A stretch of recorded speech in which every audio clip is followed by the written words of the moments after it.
À mon avis, la première photographie de paysage date de 1435, à une époque où on les faisait encore au pinceau et à la peinture à l'huile. C'est un Hollandais, Jan van Eyck, Jean Ducoing, qui immortalise pour la première fois en Occident un paysage. Situé à l'arrière-plan de la scène principale représentant la Vierge Marie et un chancelier dénommé Rollin, le paysage est discrètement visible par une fenêtre.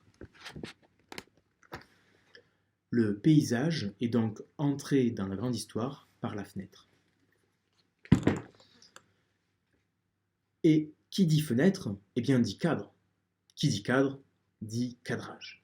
Jan van Eyck pose en précurseur, il faut bien l'admettre, tous les codes encore valables aujourd'hui pour réussir la bonne photo de paysage. Donc, techniquement parlant, une photo de paysage se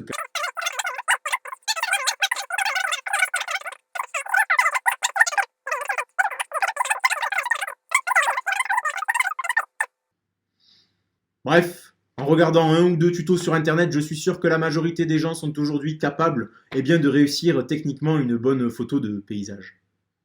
Et donc, une fois que vous avez appris cette technique, vous n'avez plus qu'à chercher une autre manière de faire si vous voulez sortir des sentiers battus et proposer quelque chose de plus personnel. Voilà.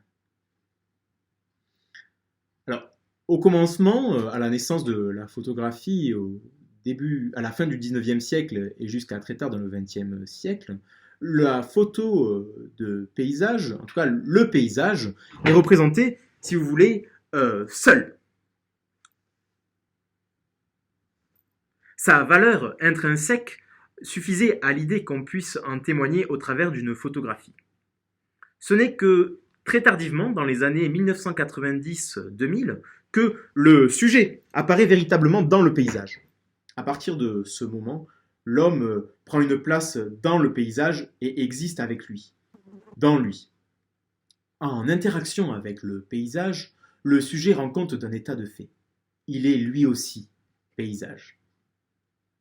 Cependant, de dérive en dérive et d'appareil technologique en appareil technologique, aujourd'hui, les appareils téléphono-photographiques portables sont dans les poches de tout le monde et permet à tout un chacun d'immortaliser un instant ou un paysage. Résultat, le selfie. Avec le selfie, le paysage est rendu au second plan, dans un état de faire-valoir. L'individu prend toute la place. Alors, j'ai envie de dire que pour faire une bonne photo de paysage, il faudrait déjà redonner un peu de place. Et plutôt que de revendiquer un moi-je trop fort by myself, pourquoi ne pas tenter d'entrer dans une nouvelle relation, non plus basée sur le rapport de dominant-dominé, mais plutôt sur celui de la fusion. On dit prendre une photo, comme si on pouvait se servir dans un rayon de supermarché rempli de paysages. Faire une photo, c'est avant tout raconter une histoire, sa propre histoire, pas celle imposée par l'étalage des produits paysagers.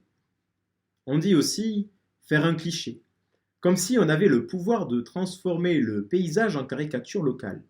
Or, faire une bonne photo de paysage, ce n'est pas non plus imposer son regard sur le paysage.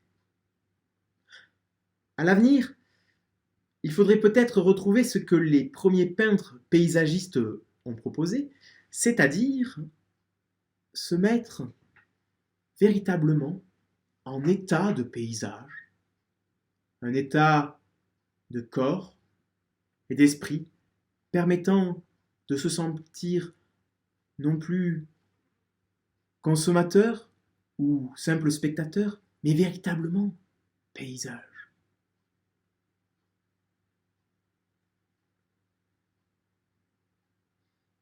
C'est sans doute en empruntant cette voie que la notion de paysage pourra s'élargir, sans distinction aucune entre rural, urbain, périurbain, industriel, intérieur, extérieure, mais infinie.